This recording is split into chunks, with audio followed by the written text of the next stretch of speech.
Ამ პროცესი დაკავება იმ დროს, როდესაც სერიოზული კითხვები ისმება გაეროს ეფექტიანობაზე, მისი დაფინანსებისა და რესურსების გამოყენებაზე სირცხვილია. Ამ საბჭომ უფრო მაღალ სტანდარტს უნდა მიაღწიოს.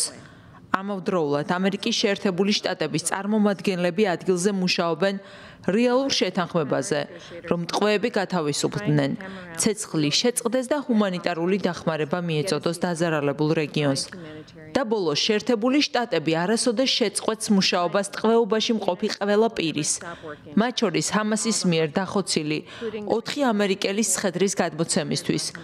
ჰამასის მიერ გატაცებულები უკვე 6-7 დღეა უმძიმეს პირობებში იმყოფებიან.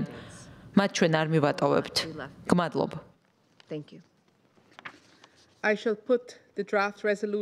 ახლა კენჭისყრაზე გამოვიდა რეზოლუციის პროექტს, ვინც მხარს უჭერთ 100 წიეთ ხელი.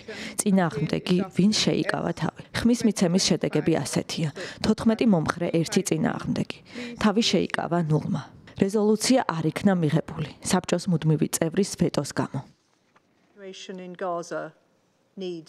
დიდმა ბრიტანეთმა დღეს მხარი დაუჭირა ამ რეზოლუციას, რადგან გაუსაძლისი მდგომარეობაა ღაზაში და ეს უნდა დასრულდეს.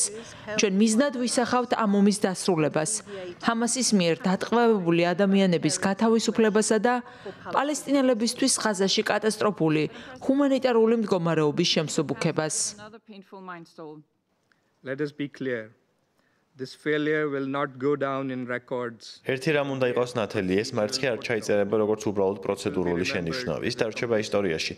ეს ნიშნავს თანამონაწილეობასა და დასტურს, რომ გაგრძელდეს განადგურება. ეს ის მომენტი იყო, როდესაც მთელი მსოფლიო ელოდა ქმედებას, მაგრამ კიდევ ერთხელ ამ საბჭოს ერთმა წევრმა შეუშალა ხელი პასუხისმგებლობის აღებას. But yet again this